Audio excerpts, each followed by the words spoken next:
शिव पुराण अध्याय 1।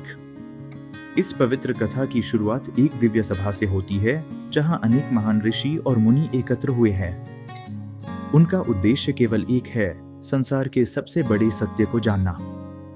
उनके मन में एक गहरी जिज्ञासा उठती है।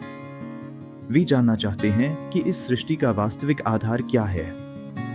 यह संसार किससे उत्पन्न हुआ है और अंत में किसमें विलीन हो जाता है। साथ ही वे यह भी जानना चाहते हैं कि मनुष्य अपने जीवन के दुखों से कैसे मुक्त हो सकता है। इन सभी प्रश्नों का उत्तर पाने के लिए वे सभी ज्ञानी ऋषि महान विद्वान सूत जी के पास जाते हैं। वे उनसे विनम्रता से प्रार्थना करते हैं कि वे उन्हें ऐसा ज्ञान दें जो सरल हो, कल्याणकारी हो और सभी के लिए उपयोगी हो। सूत जी उनके प्रश्नों को सुनकर प्रसन्न होते हैं और कहते हैं कि आपने बहुत ही श्रेष्ठ प्रश्न पूछा है। यही वह जिज्ञासा है जो मनुष्य को सच्चे ज्ञान की ओर ले जाती है। वे बताते हैं कि इस संपूर्ण सृष्टि का मूल कारण केवल एक है और वह है भगवान शिव। वही इस संसार के आदि हैं, वही मध्य है और वही अंत है। सूत जी समझाते हैं कि भगवान शिव किसी एक रूप तक सीमित नहीं है। वे निराकार भी हैं और साकार भी। वे हर जगह विद्यमान हैं और हर जीव के भीतर भी उपस्थित हैं।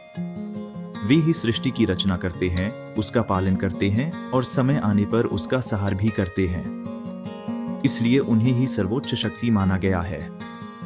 इसके बाद सूत जी बताते हैं कि जो मनुष्य सच्चे मन से भगवान शिव की भक्ति करता है, उसका जीवन बदल जाता है। उसके सभी दुख धीरे धीरे समाप्त होने लगते हैं। उसका मन शांत होता है और उसे सच्चे ज्ञान की प्राप्ति होती है।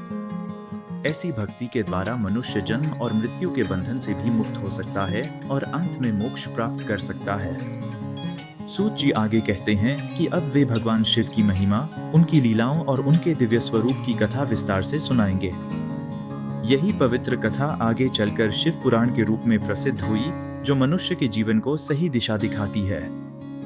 इस प्रकार इस अध्याय में यह स्पष्ट होता है कि भगवान शिव ही इस संपूर्ण सृष्टि के मूल हैं और उनकी भक्ति ही जीवन का सच्चा मार्ग है। अगले भाग में हम जानेंगे कि भगवान शिव की महिमा कैसे प्रकट हुई और उनकी कथा किस प्रकार आगे बढ़ती है।